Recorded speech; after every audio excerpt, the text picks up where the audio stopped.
Hi mga mare, another day, another mini vlog. Panibagong araw nga na naman mga mare, panibagong mini vlog nga na naman tayo for today's video. At after Christmas nga mga mare, eto nga yung ginawa ko dito sa tindahan ay nag-restock na nga ako dito ng mga paninda. At medyo maraming kalat na nga rin dito sa tindahan namin mga mare, kaya naman maglilinis nga rin ako dito pagkatapos ko nga mag-restock. At kung mapapansin nyo nga dito mga mare, na konti na nga lang din yung mga nakadisplay na chichirya dito. At binuksan ko na nga rin pala dito mga mare yung mga iilang parcel nga na in-order ko pa sa Orange app. At parami na nga ng parami yung mga candies na binibenta ko dito mga mare dahil wala kasi ito dito sa amin, kaya naman dun ko nga lang yun nabibili. Di naman ako nagkamali nga na ibenta ito mga mare dahil naging mabenta nga ito dito sa tindahan at nakailang bili na nga rin ako nito.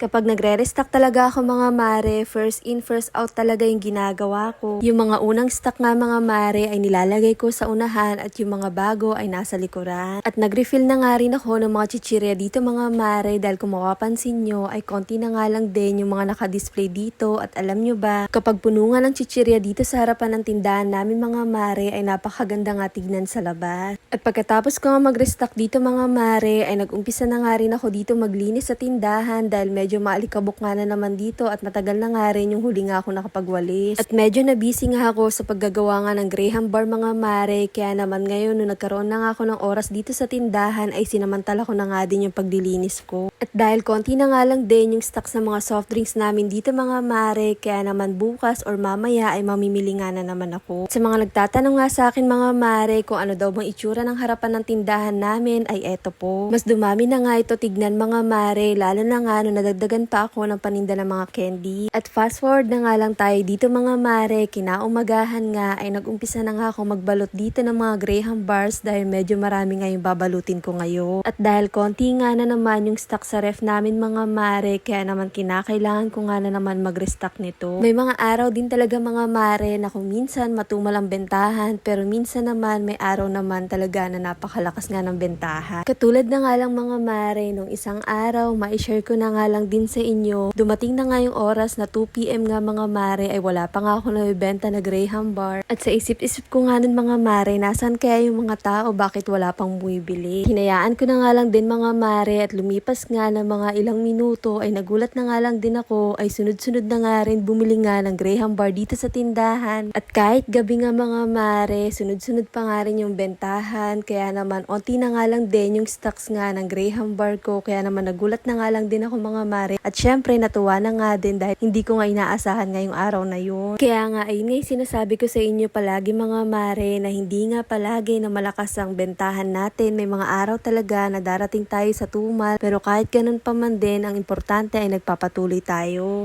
O siya, hanggang dito na lang muna mga mare. Ito,